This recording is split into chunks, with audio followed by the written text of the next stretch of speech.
Can listening build a bridge where words failed?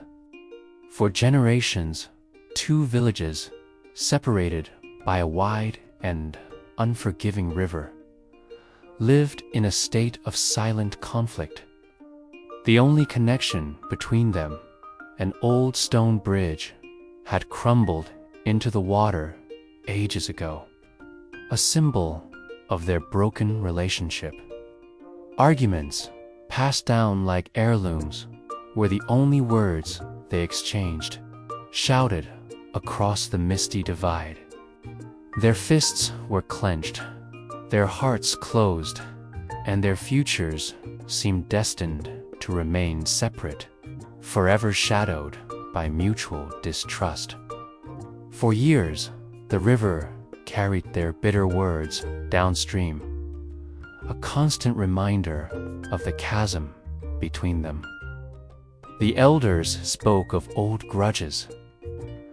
The young learned to see the other side, not as neighbors, but as adversaries.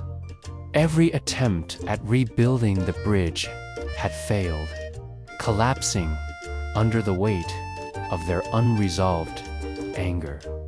The villages were trapped in a cycle of blame, each side pointing a finger, neither willing to be the first to extend a hand. Hope had become as scarce as the stones of the fallen bridge. Then, one misty morning, something changed. A young girl, barely a woman, walked to the river's edge. She carried no banner of peace, no message of negotiation.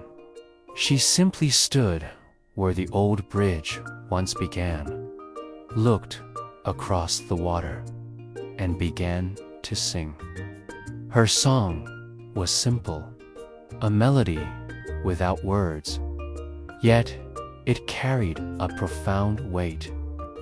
It was a song of the river itself, of the wind that rustled the reeds, of the sun that warmed the stones. It was a song of quiet longing, a pure and honest expression that asked for nothing and offered everything. At first, the villagers on both sides were startled. They stopped their work, their arguments, their daily routines, and listened. Her voice, clear and unwavering, seemed to push back the heavy fog that perpetually clung to the river. It was a sound that belonged to neither village, yet spoke to the heart of both. The melody was a question, an invitation, a gentle touch on a hardened soul. It didn't try to reason or persuade. It simply existed, a beautiful, unexpected presence in the midst of their long, weary silence. Her voice echoed across the water, a fragile thread weaving its way into the homes and hearts of the villagers. It was a sound of pure peace, untainted by the history of their conflict. As she sang, day after day, a slow transformation began. The melody became a part of the landscape, as familiar as the cry of a distant bird or the rush of the river. The villagers found themselves humming it as they worked. The tune lingered in the air long after she had gone home, a soft echo that filled the quiet moments. Her song wasn't about forgiveness or forgetting. It was about something far simpler, shared humanity. It reminded them of the beauty that still existed in their world, a beauty they could all experience, regardless of which side of the river they stood on. The music created a space where their anger couldn't breathe. a sanctuary of sound that allowed for a different kind of feeling to emerge, a quiet sense of connection, a shared moment of beauty. The fog between the villages seemed too thin, not just over the water, but within their minds as well. Slowly, tentatively, a change began. It started with a single voice from the opposite bank, a farmer who began to hum along with her melody. Then another joined in, a weaver from her own village, her voice adding a soft harmony.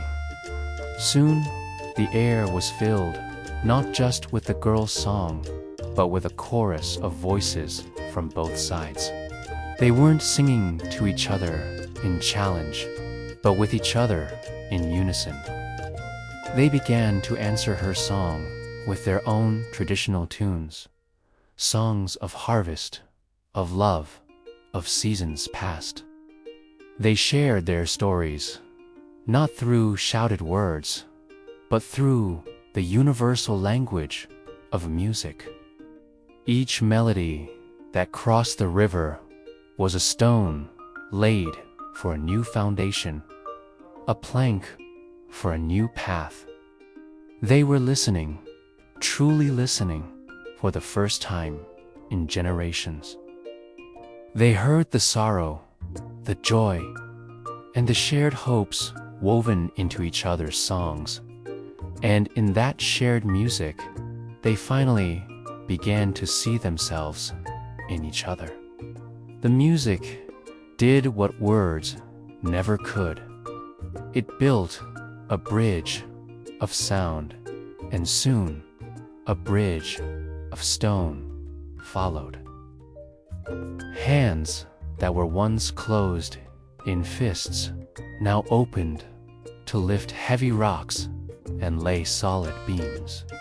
The villagers worked together, their shared rhythm and purpose echoing the harmony of their songs. Men and women who had grown up seeing each other as enemies now worked side by side, their sweat and effort mingling to create something new and strong.